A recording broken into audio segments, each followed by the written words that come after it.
Alhamdulillah, Alhamdulillahi Rabbil Alamin. Innal hamdalillahi nahmaduhu wa nasta'inuhu wa nastaghfiruh wa na'udzu billahi min syururi anfusina wa sayyiati a'malina. May yahdihillahu fala mudilla lahu wa may yudlil fala hadiya lahu.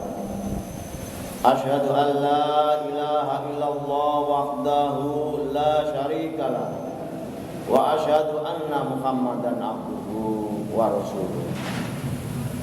Allahumma shalli wa sallim ala sayyidina Muhammad wa ala alihi wa ashabihi wa man tabi'ahum bi ihsan ila yaumil. Ya ayyuhalladzina amanu ittaqullaha haqqa tuqatih wa la tamutunna illa wa antum muslimun. Para jamaah yang berbahagia, marilah kita selalu meningkatkan takwa kita kepada Allah Subhanahu wa taala dengan menjalankan semua perintahnya dan menjauhi segala larangannya. Para jamaah yang berbahagia, ada 4 tahap larangan riba dalam Al-Quran. Yang pertama, unsur negatif riba. Yang kedua, isyarat haramnya riba. Yang ketiga, jelas-jelas riba haram. Dan yang keempat, riba haram total. Para jamaah yang berbahagia, tahap haramnya riba mirip dengan haramnya minuman keras. Tahap pertama, sekadar menampilkan unsur negatif riba. Surah Ar-Rum, surah ke-30 ayat 39. A'udzu billahi minasyaitonir rajim. Bismillahirrahmanirrahim. Wa ma ataitum mir riba liyarbu fi amwalin nas fala yarbu indallah wa ma ataitum min zakatin turiduna wajhallah faulaika humul mudhaifun.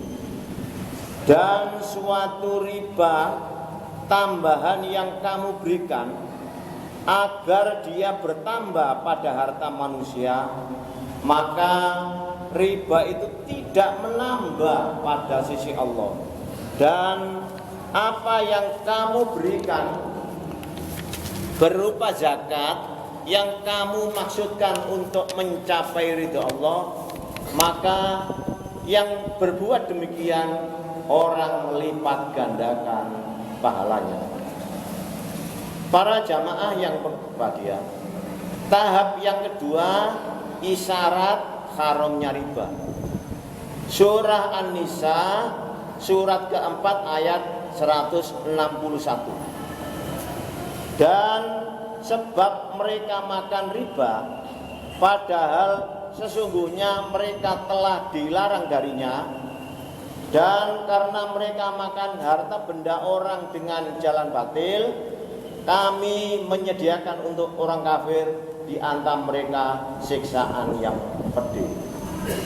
Para jamaah yang berbahagia, tahap yang ketiga yaitu jelas haramnya riba. Surah Al-Imran, surah ketiga ayat 130. A'udzu billahi minasyaitonir rajim. Bismillahirrahmanirrahim. Ya ayyuhalladzina amanu la ta'kulur riba ad'afan mudha'afa wattaqullaha la'allakum tuflihun.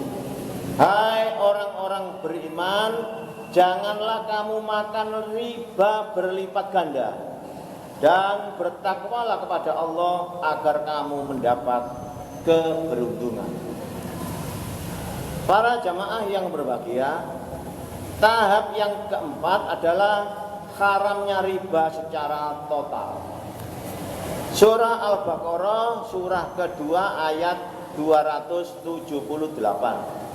A'udzubillahi minasyaitonirrajim. Bismillahirrahmanirrahim. Ya ayyuhalladzina amanu taqullaha wa dzaru ma baqiya minar riba in kuntum mu'minin. Hai orang-orang beriman, bertakwalah pada Allah dan tinggalkan sisa riba yang belum dipungut jika kamu orang-orang beriman. Para jamaah yang berbahagia, kata riba artinya kelebihan. Kata riba dalam Al-Quran diulang 8 kali dalam 4 surah, yaitu surah Al-Baqarah, surah Ali Imran, surah An-Nisa, dan surah Ar-Rum. Para jamaah yang berbahagia, haramnya riba yaitu segala bentuk kelebihan dalam kondisi yang sama seperti terjadi pada masa turunnya Al-Quran, yaitu la tazlimun wa la tuzlamun. Kamu tidak menganiaya dan kamu tidak dianiaya. Jika orang yang berutang dalam kesulitan, dia tidak mampu membayar, maka diberi waktu sampai dia mampu membayarnya.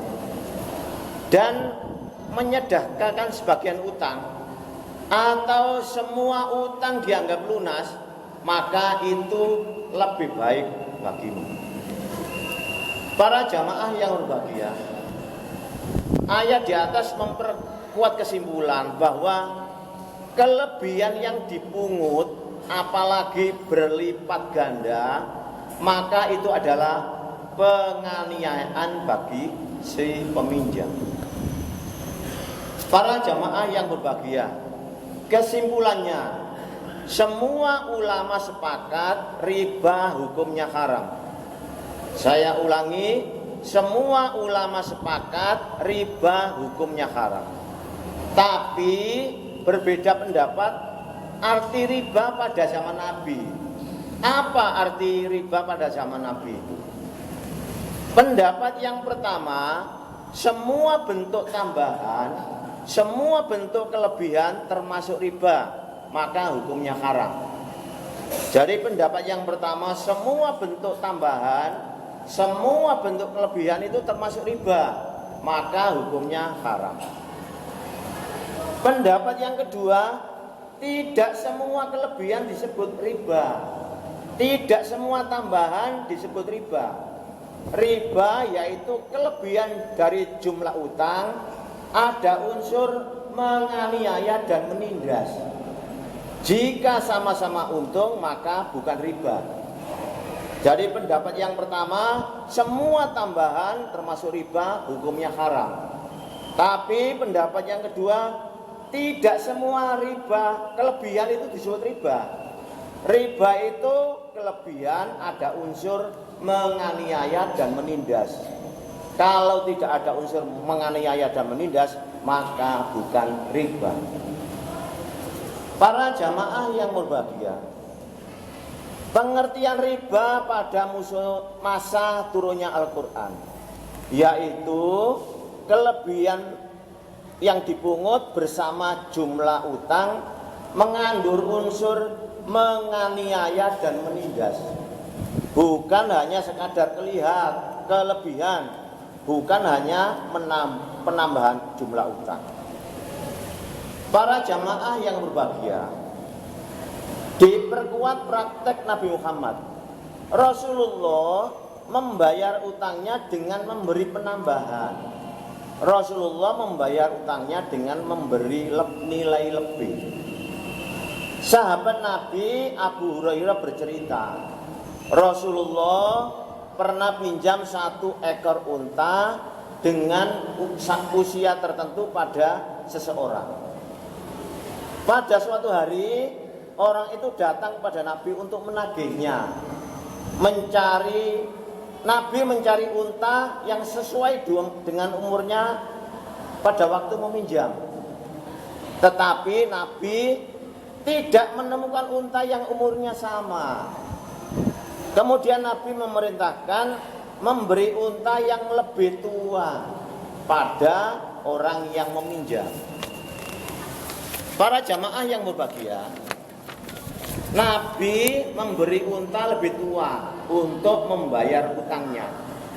Artinya Nabi membayar utangnya lebih tinggi, lebih mahal daripada pinjamannya, karena unta yang lebih tua itu harganya lebih mahal.